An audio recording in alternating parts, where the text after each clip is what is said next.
What's up, Crypto Land? It is the Morning Cryptos, and this is Mark Shepard with day 88 of my 90-day challenge to go deep into the rabbit hole of cryptos and Bitcoin and this whole new world. So, let's start the music and we'll see what the hell is going on.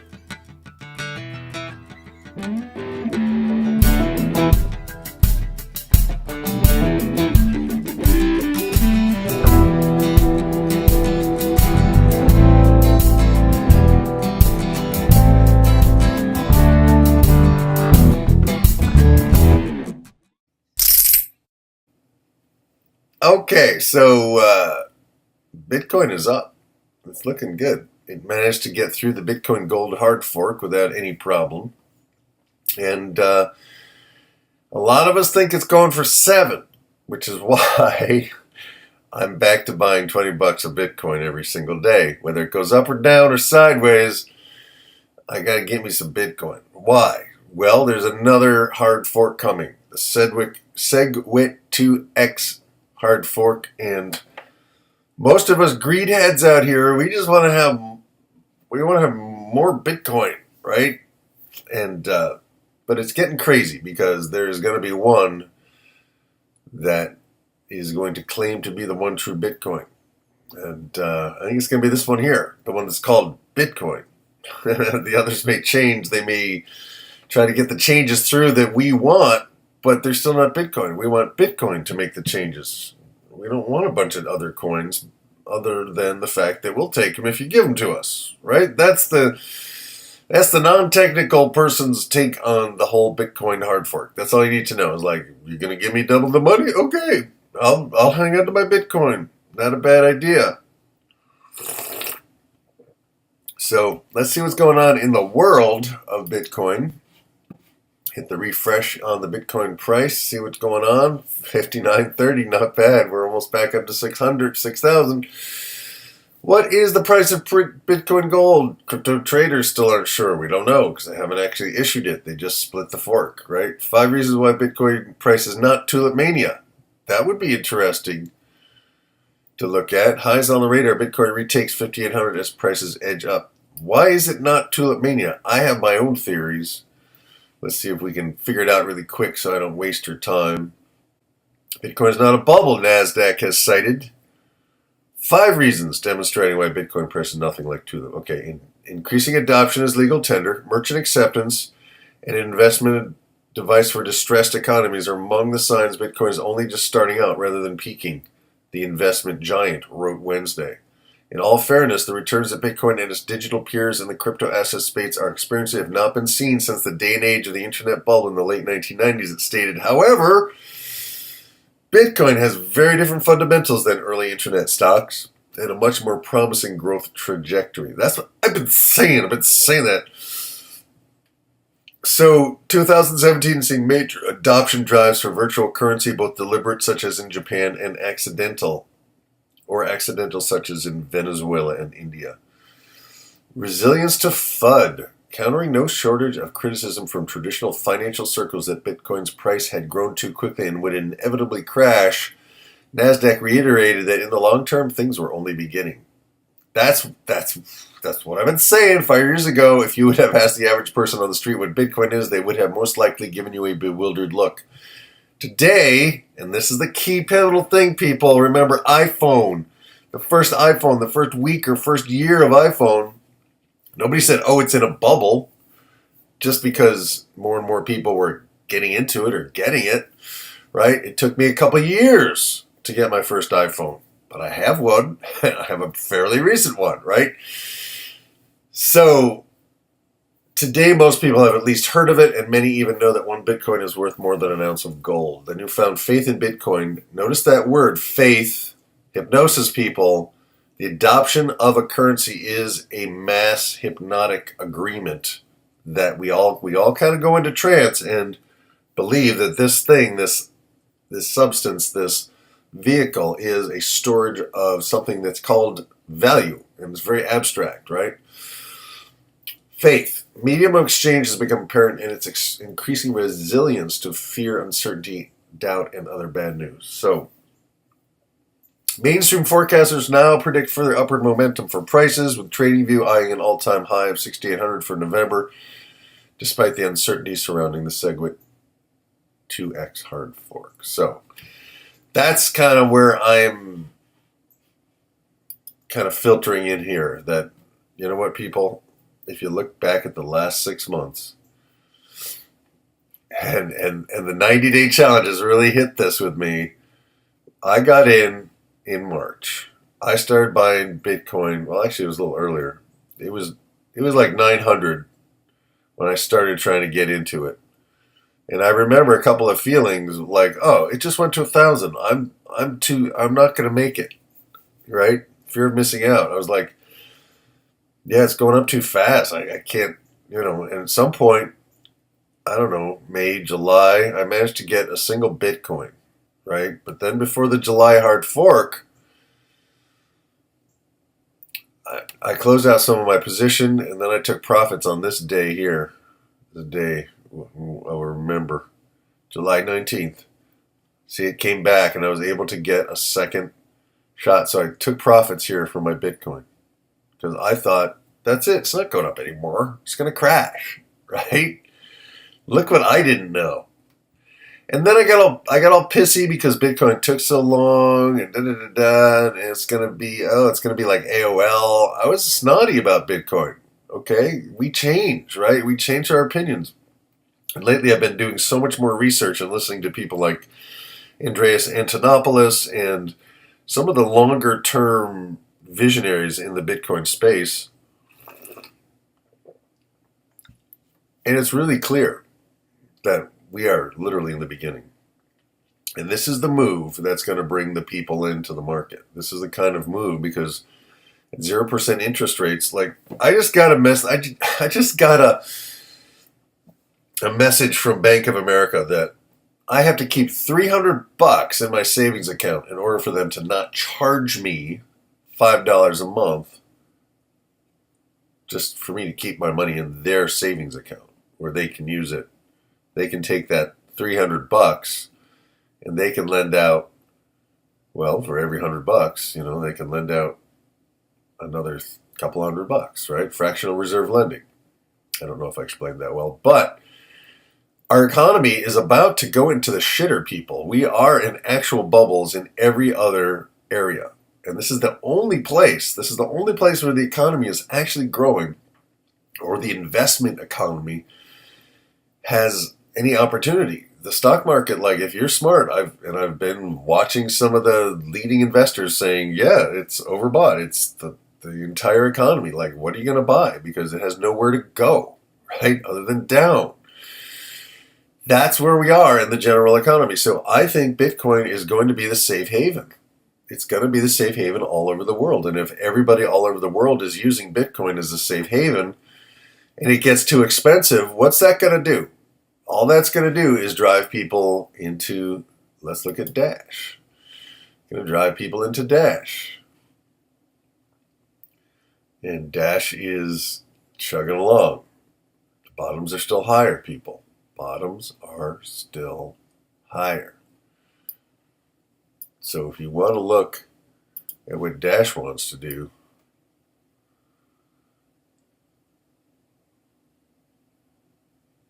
this is what I think it wants to do.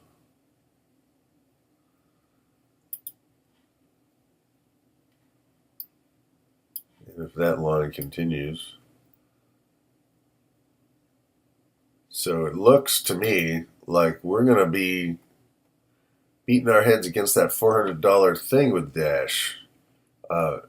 Looks like about January 3rd. Or 1st or 5th or something like that. First week of January. That's my prediction. Let's see if I'm right. If I can, I'll leave that line there and see, because it's up. It's just not up right at this moment because we've had this kind of weird consolidation, and you could call this a giant wedge.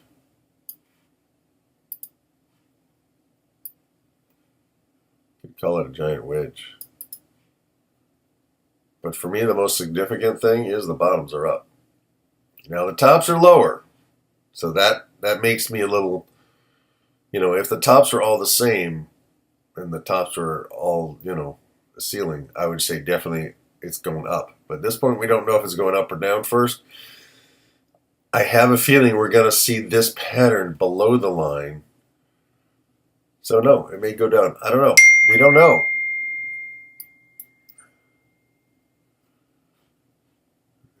Let's see what we got here. EOS is still, and it's early, people. It's very early on EOS, but EOS is a good project. So if you want to get something cheap that's going to rock, definitely check out EOS. Check out the team. Look at some of the interviews. I forget his name. His name is Dan something on the Dollar Vigilante. Check out the interviews with EOS. He did one a while ago. He just did another one. Let's go to Ethereum. Ethereum is still, we have higher bottoms, people. Higher bottoms. So let's see what they're doing.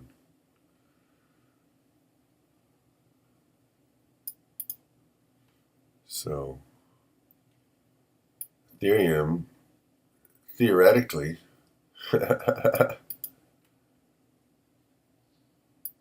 according to this, we're not going to see a whole lot of movement in Ethereum, but I think it's going to pop. I think it's literally, we got a double top here. See, we got a double top, people.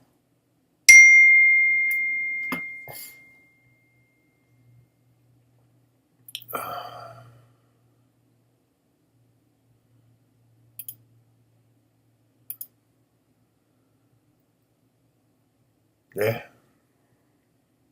I think Ethereum is going to pop. We also got double tops here.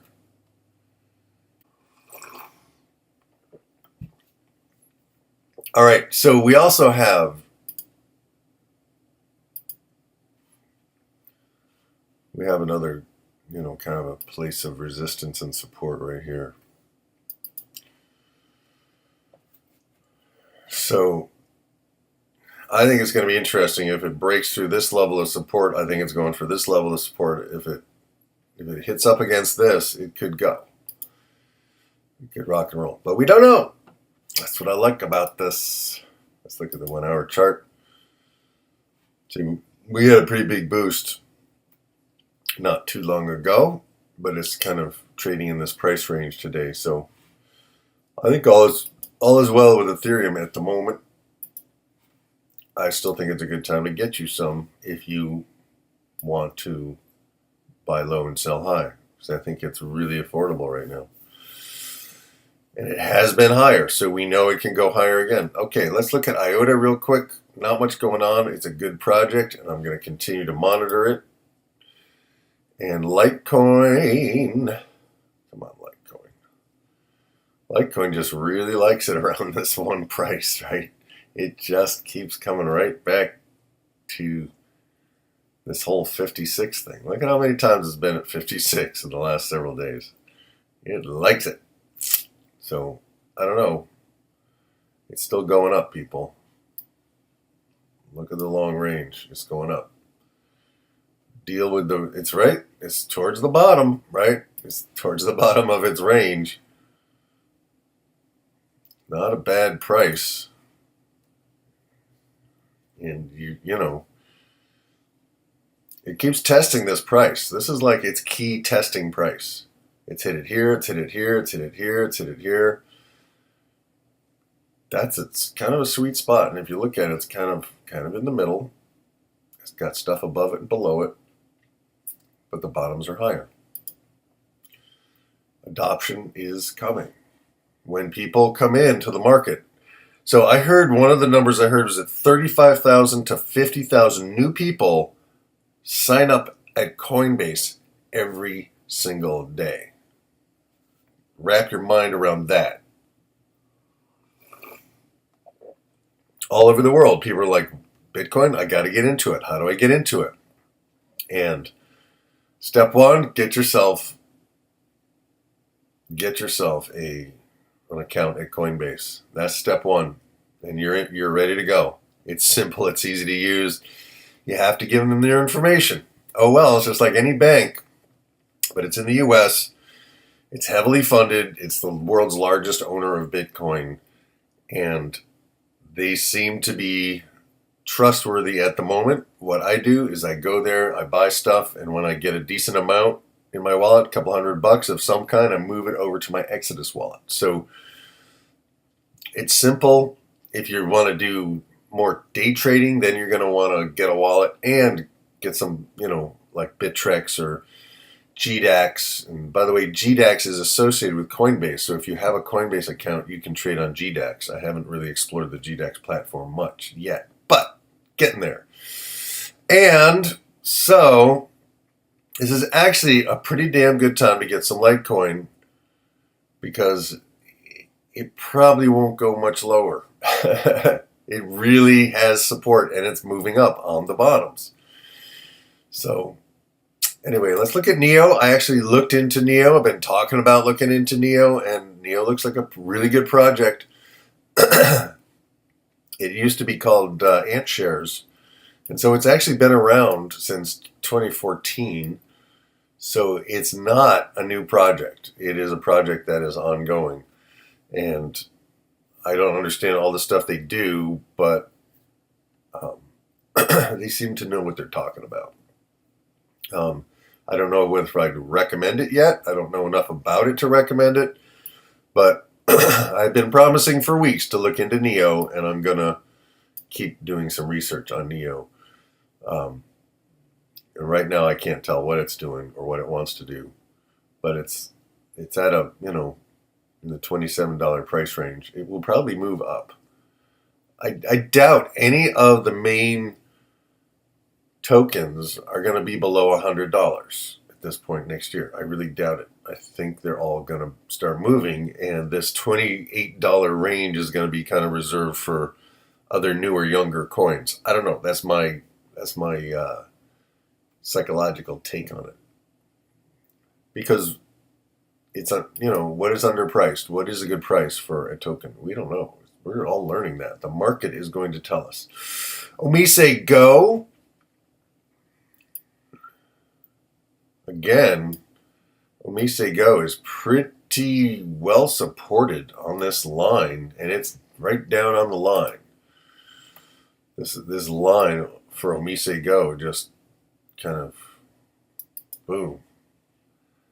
I mean, it's maybe a little lower than that, but where's this? This is like the $8 range seems to be an area of support and perhaps resistance. But what do we got here? 720.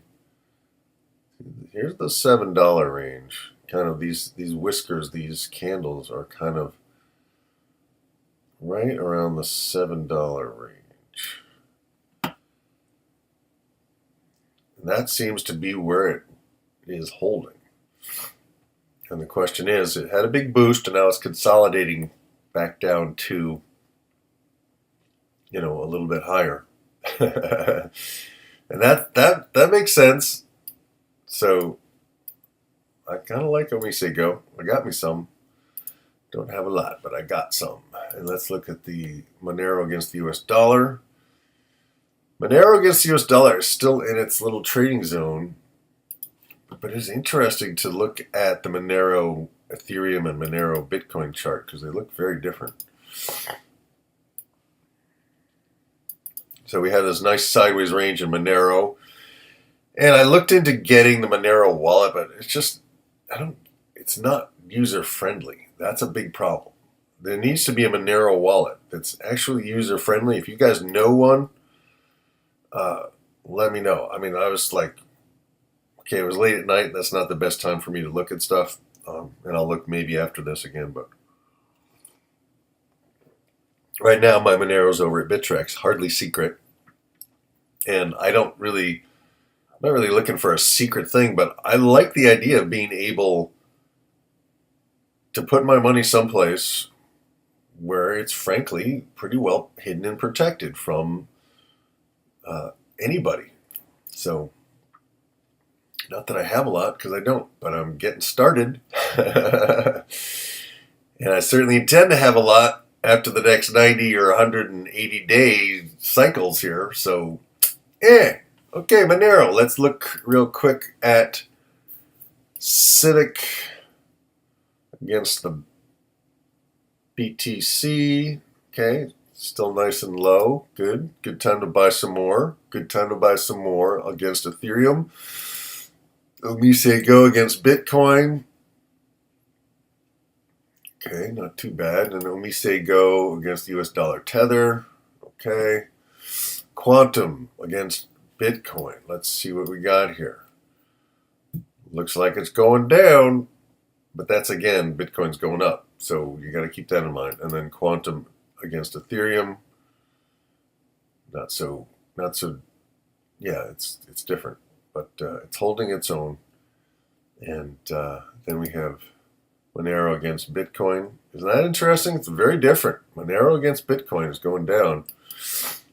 Monero against Ethereum is hanging steady. And Monero against the US dollar is hanging steady. So that's that's an interesting dynamic. So that's it. People, this is what I do. First thing in the morning, first I meditate. Then I make my coffee. Well, okay, I did the dishes too today. And I slept in today. Today's a little later, morning cryptos. But what I like is that this is what I do first thing in the morning, regardless of whether I videotape it or not. So I wanted to kind of capture it and share it with people who may also be coming into the market, coming into this world of cryptos. And I don't know everything. I'm here as a student. I'm learning, and I've made a ton of mistakes, and luckily I've managed to learn from them, and there's probably still more to learn from. There's never a dull day here. That's the thing is, like, what's going on? We are looking in the window. We are looking into a worldwide phenomenon, the likes of which we haven't seen since the internet, since email, since cell phones, since the iPhone. In other words, technology is continuing to kick our asses in a very good, positive way towards something different. And hopefully it's something better. And I'm sure we're human beings will find a way to screw it up. But right now, this is a revolution. This is the first time in the history of the world that average people like me and you could just give each other money directly all over the world. All you need is a wallet and some Bitcoin, some Litecoin, some Ethereum, some Dash. You can send any of this stuff to anybody who has a wallet that can take it, right? So that's the big revolution, people, and we really are just getting started. You can call this a bubble, but realize that Bitcoin is volatile. It will go up. It will come back. I am sure we will see 5,000 again. I am pretty damn positive we're going to see 5,000 again, and I'm pretty positive we're going to see 4,000 again, but I'm also pretty positive that we're going to see $7,000, $8,000, $9,000, and even $10,000 in the next, I don't know, year or two. We'll see. Who knows? But it's going to come back, right? We are going to have some comebacks. Like right now, I think we're setting up for a pretty good dip. But that's okay. If it dips, I just buy more. And the thing is, my system is so simple. Every single day at Coinbase, $20 a Bitcoin. Boom, gets boughted. It gets boughted, and that means I have to realize in my bank account that I have a tax every day, $20. I'm paying myself. That's my salary, right? That's what I get. For all the other work that I do, I get $20 a day. And that's one of the key philosophical, self-hypnotic ideas that I'm trying to espouse, that you have to pay yourself first, right? And this is one way you can pay yourself in a small amount and have it grow. Where else can you have money grow? Where else in this economy can you grow your money? Real estate, really? There's no bargains anymore. It's all pretty high priced, right? Stocks, you're going to make your fortune in stocks? I don't think so. Bonds, the government is so deep in debt. You really trust that? I don't know. So people, that's why I've come to the conclusion after 90 days of going back and forth, being anti-Bitcoin for a while and pro Ponzi scheme for a couple of weeks and just realizing that, you know what, this is the real deal. This is the one true opportunity of a lifetime for all of us who are getting in early. And it's time, people. It's time to take this seriously. It's time to give yourself a little time every day to consider what you're doing, to put a plan together, and then execute the plan every single day. And it can be so simple. It can be so simple. Just a $20 buy order at Coinbase. You can do $20 of Bitcoin, $20 of Ethereum, $20 of Litecoin. Just do it every single day, right? Or less. Do something once a week, but automate it. Automate it. Take your personal emotions out of it and automate it and see what happens. That for me was the only way I got a little nest egg together. And then, of course, I blew most of it in the Ponzi schemes. But I managed to kind of pull it together, and I'm set up now for a number of different trades in some of the newer currencies so that when they really move, I'm in a position, right? But it's a long-term position. It's not a daily. I'm not doing daily day trade kind of stuff. That I fantasized about for a while, but it's exhausting. It takes a lot of attention. It's like driving all day. You know, you have to constantly be attentive to the least little thing, and there's so many ways you can screw up, and it's just like, okay, let's have a longer view. So that's where I've come to. That's one conclusion I've come to, and I've got a number of conclusions that I'm working up a separate little special edition for you guys in, which will kind of take you through my odyssey, hopefully in 30 minutes or less. And we'll see where it all goes. But I think we're poised for some very interesting times. And I think that's it for today. If you enjoy this, and I hope you do, please subscribe. That really helps me a lot. You ring that little bell so that you can get notified, and give me a thumbs up. Those thumbs ups help so much. I'm just a new guy. I'm just starting out here. And let me hear from you what you'd like to hear about, what your questions are, what you're thinking about, what your ideas are, where you are, what you're trying to accomplish. I'd love to hear about that from you in the comments. If, however, you're trying to get me to sign up for a Ponzi scheme, please save your breath, all right? Please don't. All right? I'm not doing them anymore. Thank you, though. And I appreciate your yearning to make your crypto crank, to crank it up. The really best way to crank it up would have been for me to buy $20 of Bitcoin every single day, no matter what. If I had just done that, what's 20 times 90? 2 times 9 is, that'd be about $1,800 that I would have invested in Bitcoin in the last 90 days. And let's see what happened in the last 90 days. Essentially, July 31st, the price was a little flat because we had that hard fork, and it was right here, $2,800. I would have added $1,800 US dollars to this, right? And it would have gone up, but then it would have gone down, but I would have kept buying. I would have bought more, right? And when it went up, I would have bought less as it went up. Then I would buy more as it goes down. See, so it's daily cost averaging, people. It really works, but very few people are willing to just do it. To set it and forget it. Just do it every single day, day in and day out. What if you taxed yourself X amount every day? That's one of my big techniques. I'm sharing with you free. I'm sharing it with you free. Oh boy. So that's it for today, folks. I love you. I appreciate you very much. And I still haven't decided if I'm going to keep going with the morning cryptos in my next 90-day challenge. I probably will, because I think I have more to learn. And I think the story is getting really interesting as we kind of head up into the SegWit hard fork. And I think there may be other hard forks down the road. And it could be really interesting. At some point, Bitcoin's going to have a serious correction. At some point, there's going to be some fear coming into the market, some uncertainty and some doubt, and we'll see how that goes. But Bitcoin's been shaking it off. just shakes it off and moves on. So we'll see. All right, that's it for today. It is day 88 of my 90-day challenge. People, it's exciting. Get down to the wire. This has been the Morning Cryptos. Let's start the music right now. Thanks so much, guys.